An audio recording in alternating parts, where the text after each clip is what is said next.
नारद बोले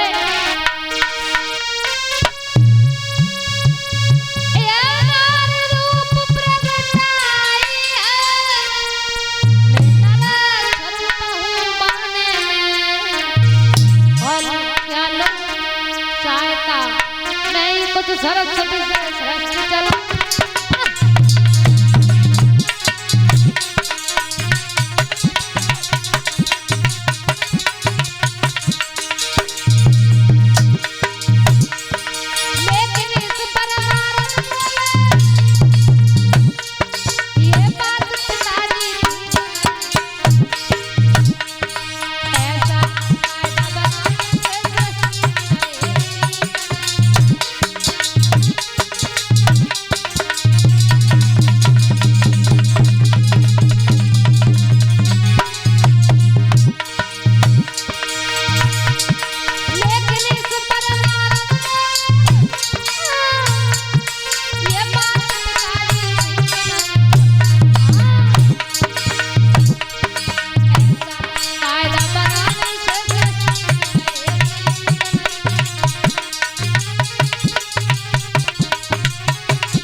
लगे हैं पिताश्री, अगर आप ऐसा करोगे तो फिर आगे क्या होगा।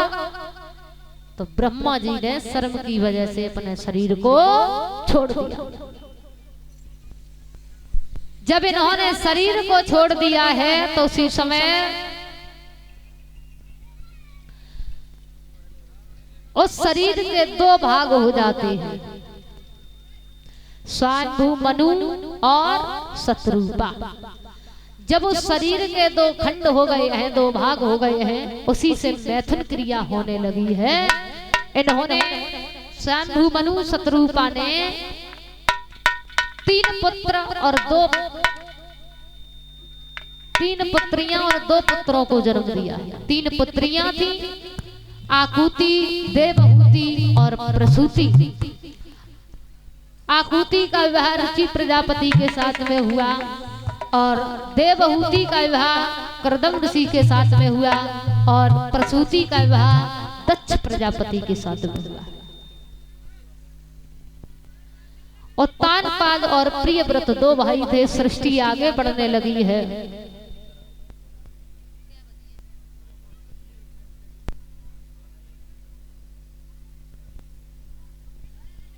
इधर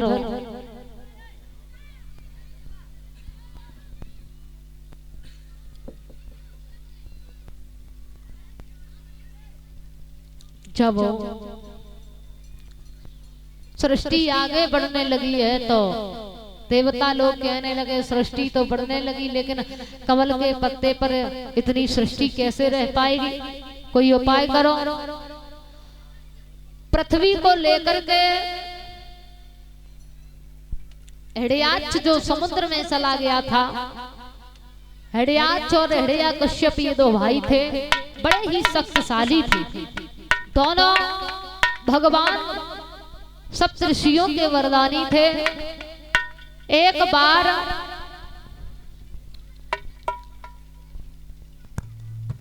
सप्तऋषि भगवान विष्णु का दर्शन करने के लिए चले।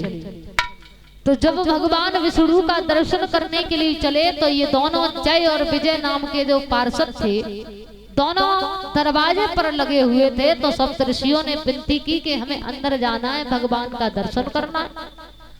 लेकिन दोनों जय विजय ने रोक लिया और ये कहा कि भगवान का दर्शन ऐसे नहीं, हमारी आज्ञा से होते हैं।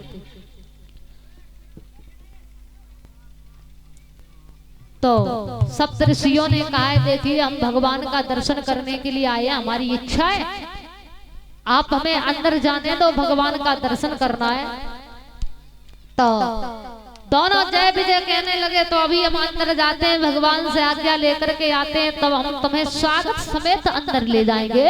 और बोले कि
इधर मेरे भैया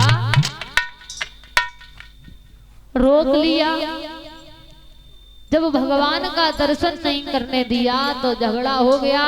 तो सप्त ऋषियों ने श्राप दे दिया है कि जा, तुमने हमें भगवान का दर्शन नहीं करने दिया, तुम दोनों राक्षस हो जाओ। तब इन्होंने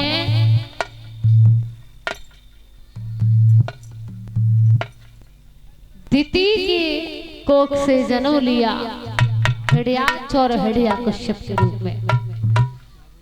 भाई हिड़याक्ष था जो पृथ्वी को लेकर के चला गया, तो भगवान ने शूकर का अवतार लिया है और हिड़याक्ष का वध किया है। और भगवान उस हिड़याक्ष का वध करने के बाद में पृथ्वी को मुंह में दबा करके लाए हैं और समुद्र के ऊपर उस पृथ्वी को रख दिया। बोलिए गोविंद भगवान की। सृष्टि आगे बढ़ने लगी है और इससे आगे आप लोग कथा कल श्रवण करेंगे और एक भजन बोलेंगे, उसके बाद फिर आरती करवाएंगे। परीक्षित जी खड़े हो जाओ, आरती की थाली तैयार करो, तब तक हम भजन बोलते हैं। सभी लोग तालियों के साथ में भजन बोलेंगे।